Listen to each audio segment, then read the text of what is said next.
Hi, everybody. The next resource we're going to talk about is TrueFlix. I'm going to open up share my screen.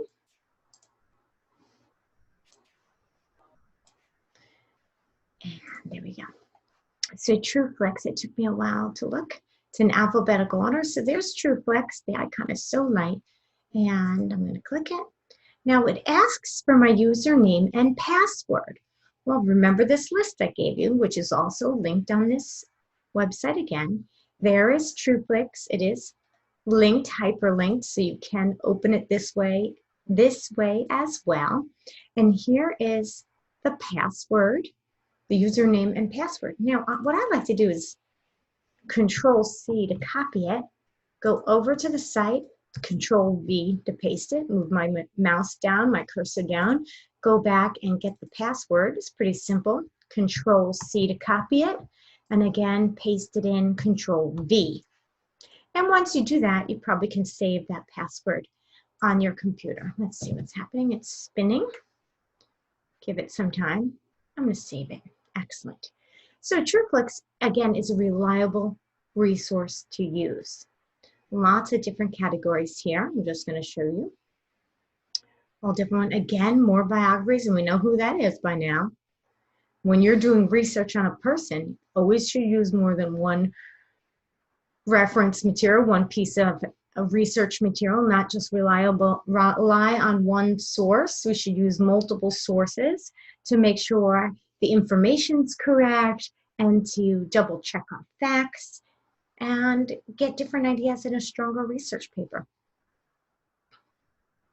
I'm going to go to, I think it was the United States I wanted to go into. Excellent, that's the one I wanted to go.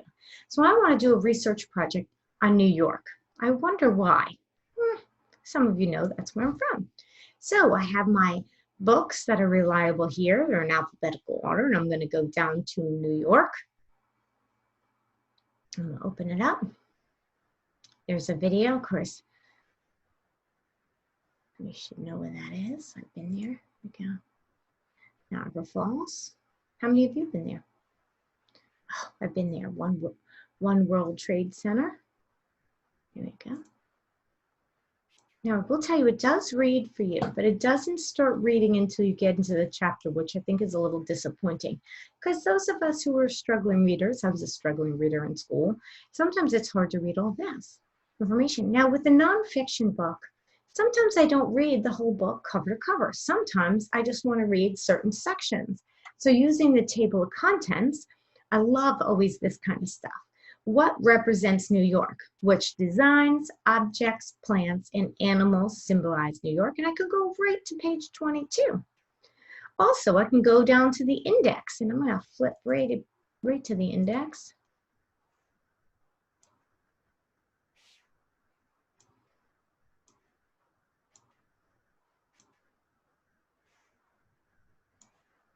It used to be hyperlinked that I can just click index, and for some reason it's not right now. Sometimes there's updates that are done that actually are not as good as how it was. So that probably will come back where you can just click it on the table of contents page and it goes right to where you want to go.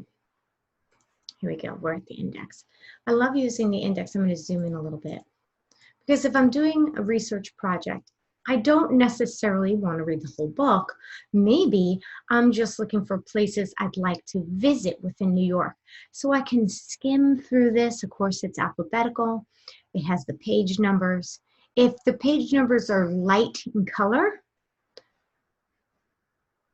they say page numbers in bold indicate illustrations. So that's excellent. So bold or light in color. Here is Niagara Falls. I've been there, so that might be a place I want to research for my project. Hudson River. You might want to research that part of the book for my project. A place I want to visit, maybe New York City. I'm kind of jumping all around, aren't I? The Erie Canal. Catskill Mountains, page 10. So, excellent. I'm going to go back to the front. Can I go back? Can I just click back?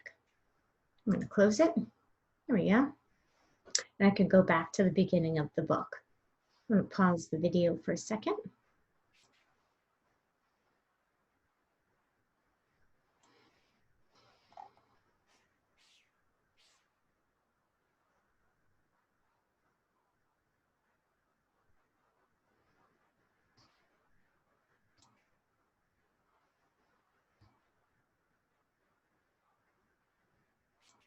Okay, so I had gone into the My United States and I'm doing a research project on New York.